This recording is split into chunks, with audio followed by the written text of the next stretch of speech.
Los tiempos cambian, la verdad no.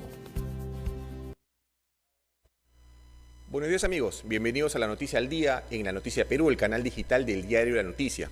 Yo soy Carlos Rivero y los invito a que me acompañen en una entrevista con el ex canciller Luis González Posada. Pero antes vamos a revisar los titulares de nuestra portada del día de hoy. Keiko confía en triunfo de su papá. Señala que si Alberto Fujimori se lanza como candidato, gana las elecciones presidenciales de 2026. Lideresa de Fuerza Popular sostiene que exmandatario le dijo: quiero volver a la arena política. Afirma que es la persona que tiene más experiencia y conocimiento de nuestro país. Toledo pide auxilio y se desvanece en audiencia. Aseguró que se sentía muy mal y pidió que lo lleve a un hospital. Ratificación de Corbeto en la OMPE en suspenso. La Junta Nacional de Justicia dejó decisión al voto y acordó que jefa de RENIEC siga en el cargo. Más de 8 millones de celulares en peligro. Advierten que dejarían de operar el 22 de julio si no fueron registrados. Y finalmente, Domingo Pérez quedó como una caricatura, según Erasmo Reina, ex abogado del expresidente Alan García. Bien amigos, como les comentaba, tenemos una entrevista vía Zoom con el ex canciller Luis González Posada. Señor González Posada, buenos días. Don Carlos, qué gusto saludarlo, buenos días. A ver, estos dos últimos días se generó una controversia por unas declaraciones de un funcionario de la Cancillería de Colombia sobre esta localidad, Isla Santa Rosa, una localidad peruana, pero que él afirmaba que pertenecía a Colombia. ¿Cómo ve el caso usted? No es cualquier funcionario. Quien hizo esa declaración fue el señor Diego Cadena, embajador del Servicio Diplomático colombiano y director general de Fronteras, de tal manera que es la mayor autoridad que existe en ese país. Y evidentemente esta declaración mereció el más firme rechazo, no solamente de la Cancillería peruana, sino también del Parlamento y de la Gobernación. Un rechazo absoluto por la sencilla razón de que existe un tratado de límites de hace más de 100 años, el Tratado Salomón-Lozano, que fue suscrito por el Perú y Colombia en el año 1922, ratificado por los congresos en 1927 y hecho el canje correspondiente en 1928. O sea, es un tratado sólido y a perpetuidad. Ese tratado, ¿no? Lo que generó posteriormente es que se procediera a la demarcación correspondiente. Y en esa demarcación se establece, ¿no?, que el lado oeste, las islas que están en el lado oeste del río Amazonas corresponden al Perú y en el lado este corresponden a Colombia. En el lado oeste está la isla Tigre, Coto, Cacao, Yajuma y Chinería. Chinería es peruana y hago referencia a este nombre porque esa isla fue cortada, descajada por un afluente. Claro. Se separó un pedazo y se le llamó Santa Rosa, ¿no? Y después ese pedazo se reintegró a Chinería, de tal manera que no hay ninguna duda de que es parte de nuestro país, es parte del Perú. Nosotros hemos recibido hoy día una nota de la Cancillería colombiana lamentando el incidente que se produjo. Claro. Pero esa nota no dice que reconoce Chinería o Santa Rosa como parte del Perú. De tal manera que ahí hay un trabajo diplomático todavía largo por desarrollar, porque hay que defender con todo vigor cada centímetro del territorio nacional. Claro, entonces no se puede atribuir esto a un desconocimiento de la localidad por parte de este funcionario, sabiendo el cargo que ostenta. Usted había mencionado algo sobre Petro en una entrevista, que esto parecía más bien una maniobra, una estrategia típica de Petro contra el Perú. Mire, primero vamos a ser claros, nuestras relaciones con Colombia están a un segundo nivel. Petro intervino en asuntos de competencia interna del Perú, respaldando a Pedro Castillo, desconociendo al gobierno constitucional actual, lanzó una narrativa de falsedades, como decir que Castillo había sido sacado del cargo por ser un profesor de primaria de una escuela rural y que lo habían sacado los aristócratas peruanos, ¿no? Posición que además compartía con López Obrador. Esa fue su posición y obligó al retiro del embajador del Perú en Colombia y a exigir que el embajador colombiano en Lima retorne a su país. Entonces nuestra relación está en un segundo nivel, encargado de negocios. Y eso es delicado, porque con Colombia tenemos una frontera compartida de 1.650 kilómetros, intereses comunes, ¿no? Como formar parte de la Alianza del Pacífico. Ese es un aspecto que de alguna manera hay que comenzar a reconstruir, porque no se puede mantener una situación de tensión y de confrontación sistemática. Pero lo que ha servido este incidente de la isla Santa Rosa es dejar en evidencia el abandono en que se encuentran los pueblos de las zonas fronterizas del Perú. Santa Rosa está abandonado y en consecuencia su población, sus muchachos se trasladan o a Leticia en Colombia o se trasladan hacia Brasil, y eso está mal. Claro. Entonces la respuesta del Ejecutivo debe ser ahora lanzar un plan de acción con inversiones para dotar a todas esas zonas, no solamente a Santa Rosa, a todas las zonas de frontera, ¿no?, de recursos necesarios para que tengan salubridad, luz y todo lo que sea necesario para que esos pueblos vivan con dignidad. Claro. Ese ha sido lo rescatable de este incidente con Colombia. Sí, bueno, sí, pues hay que generar este sentido de pertenencia a las zonas fronterizas, ¿no? Las zonas más alejadas del país. A ver, cambiemos de tema. El 28 de julio son las elecciones en Venezuela. Estamos hablando de que 2 semanas, más o menos. ¿El panorama sigue siendo a favor de Maduro?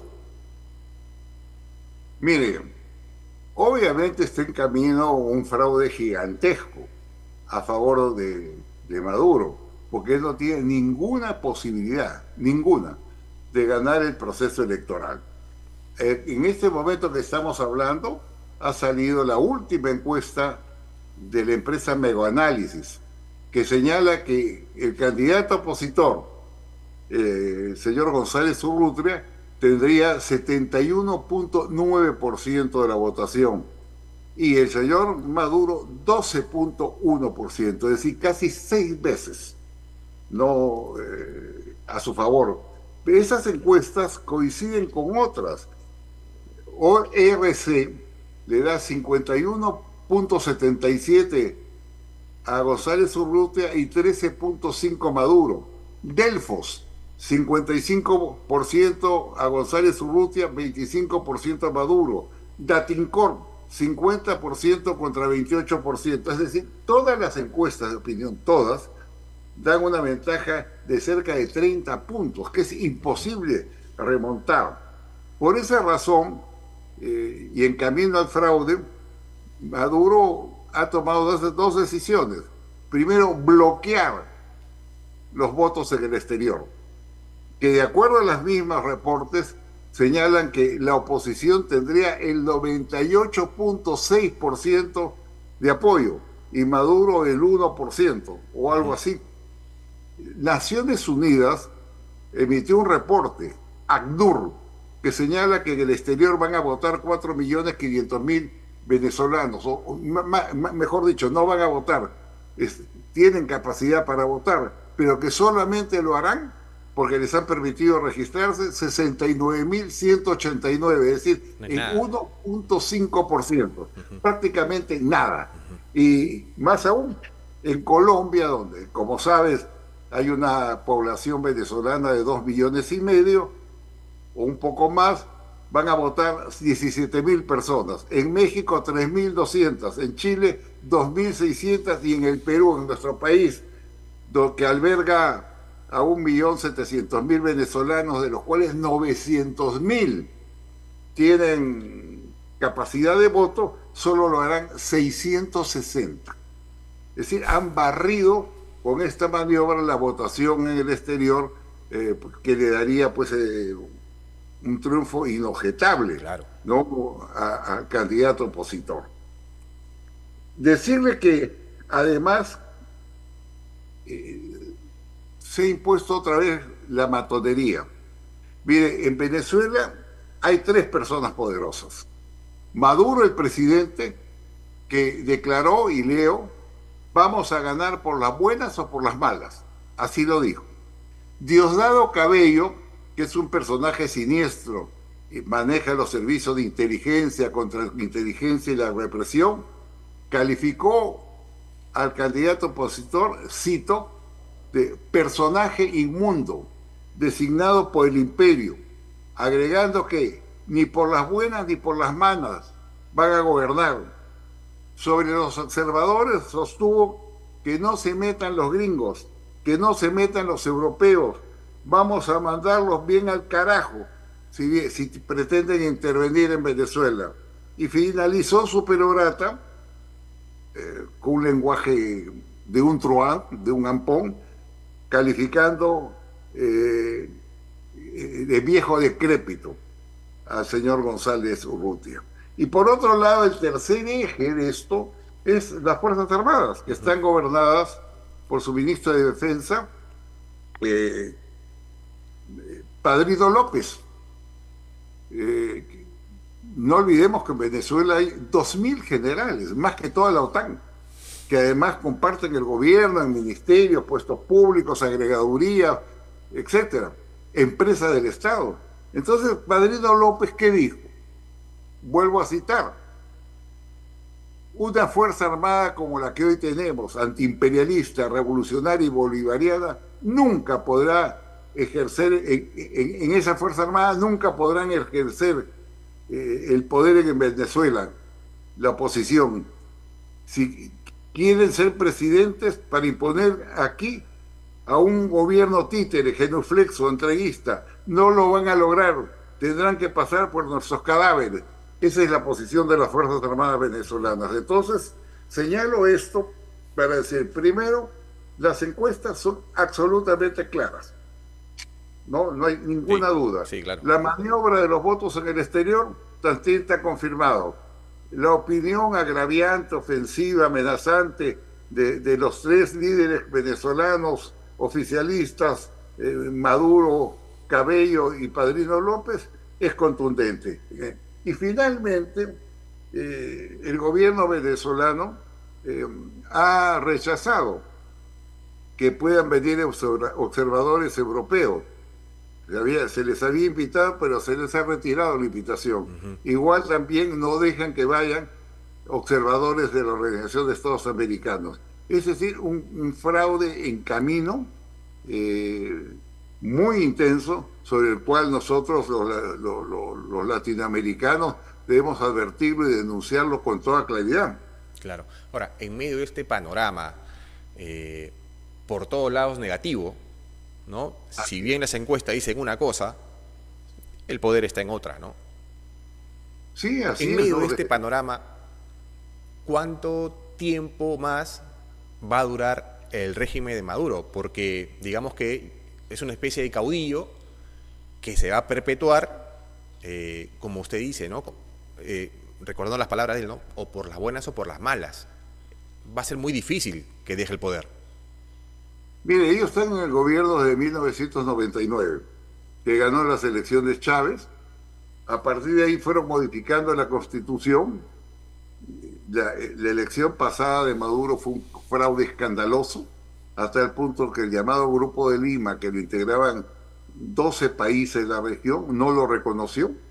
Y junto con ellos 38 países europeos, es decir, un grupo de 50 estados no reconoció la victoria de Maduro. Lamentablemente, poco a poco fue desactivándose esa oposición. Entonces ya tenemos ese antecedente. Es muy difícil decir que se va a hacer. La situación del gobierno se le complica.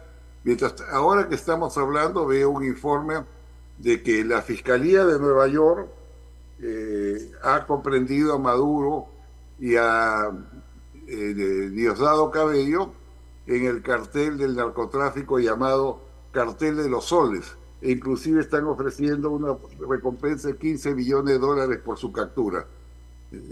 Esa es la situación. Maduro, sin embargo, cuenta con el apoyo de potencias extracontinentales como Rusia, China, Corea del Norte, Irán. Y acá en América Latina, sus socios son Nicaragua y Cuba, Sí. México con López Obrador. Esa es la situación que nos encontramos, muy compleja, muy difícil, donde no hay ninguna manera, repito, de que Maduro pueda ganar las elecciones, y frente a este hecho tenemos que por lo menos comenzar a levantar la voz, denunciarlo, no solamente ante la OEA, sino ante las Naciones Unidas, ante todos los foros internacionales, y desde mi punto de vista, ¿no?, ante la falta de garantías. Nuestros países, entre ellos el Perú, deben mandar a llamar en consulta a su embajador en Caracas. Claro.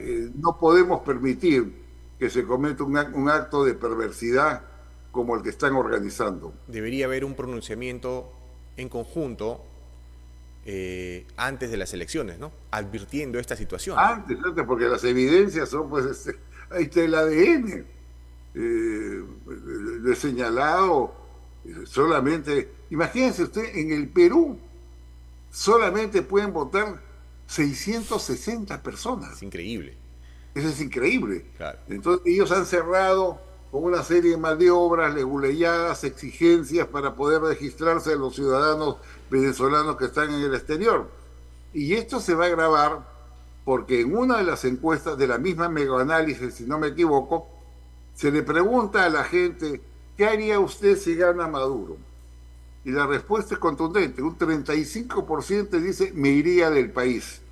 Lo que significa que a los 8 millones de venezolanos que han tenido que autoauxiliarse, muchos de ellos en el Perú, se sumarán varios millones más. Un nuevo éxodo. Y esto sí afecta o desestabiliza toda la región. A ver, señor González Posada, para terminar, también está ante los ojos del mundo las elecciones en Estados Unidos. Trump, Biden han tenido hace poco un debate en el que a Biden parece que no quedó muy bien parado. ¿Es Trump el virtual próximo presidente de Estados Unidos para usted? Mire, si usted me pregunta cuál sería mi opinión, yo le decía al presidente Biden, porque Trump es un hombre agresivo y a mí me repudia una persona que se burla las deficiencias físicas de otras, como lo ha hecho él con Biden. Se ríe, se mofa de su salud, como se mofó también de la candidata presidencial de Estados Unidos, del Partido Demócrata, la señora Clinton. Cuando ella fue caminando hacia su automóvil en la campaña, tuvo un vaído. Bueno, de eso sacó memes, sí, burlas, risas, la llamó inválida, incapaz. A mí no me gusta esa gente. Se lo digo de verdad, esa gente refleja una pobreza moral y no puede liderar un país como Estados Unidos, que además es una potencia mundial. Pero digamos que según cómo van las cosas, Trump se impondría. Vamos a ver qué pasa, porque todo puede cambiar en estos días, no lo sé. Es un panorama confuso, complejo, porque la elección de Estados Unidos también depende si se fortalece o no la OTAN. Claro. Los 32 países de la OTAN que están enfrentándose con mucho valor al gobierno de Rusia, que se pretende anexar todo el territorio ucraniano y que está cometiendo actos de barbarie como bombardear escuelas, colegios, hospitales. Acaban de lanzar cohetes en un hospital infantil de Kiev, matando a más de 40 personas. Entonces, también lo que ocurra ahí va a proyectarse internacionalmente en Europa y en todo el mundo. Bien, señor González Posada, queremos agradecerle la entrevista. Muchas gracias a usted, más bien. Que tenga buen día. Gracias. Hasta luego. Bien amigos, estuvo con nosotros el ex canciller Luis González Posada, con quien hemos tocado temas interesantes sobre esta controversia Perú-Colombia y las próximas elecciones en Venezuela, que para el ex canciller pinta todo para un fraude escandaloso a favor de Nicolás Maduro. Yo los invito a seguir el canal, que venimos con más entrevistas. Los tiempos cambian. La verdad